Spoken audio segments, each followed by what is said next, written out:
But when his grandfather died, he left him only with a few wristwatches. And many people were surprised. But that was what he left with his son. And of course, a bag of wisdom. He was always telling him stories and filling his head with wisdom. When he died, he picked up the watches. But he went out there to find out how much the watches cost.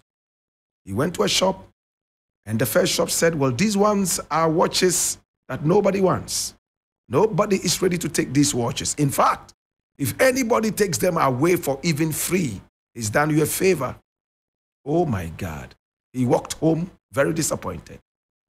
The following day, he went to check another watch selling bay. And he was told, well, these watches don't cost too much. You can get about $50 or some $100 for some of these watches. He went back home disappointed. Why did grandfather leave me with such worthless watches? Then another time, he decided that he would go into an antique shop.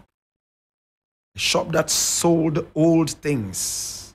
He went there and expecting to be told that this would cost just another $5 or $50 at most.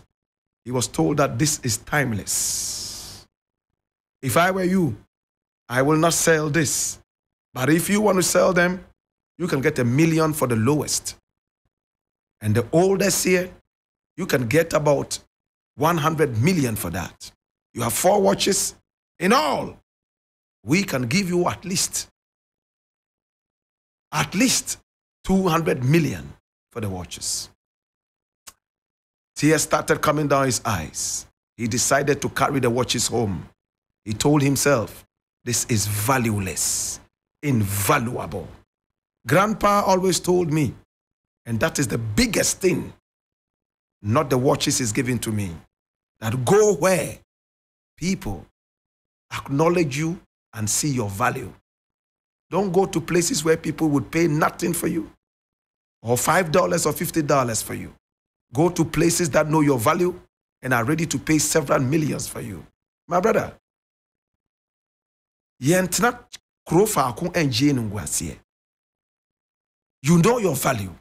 People who don't value you, move away from them so that your value can be illuminated.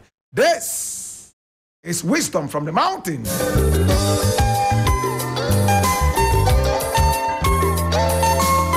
And my name is Certainly Black Rasta.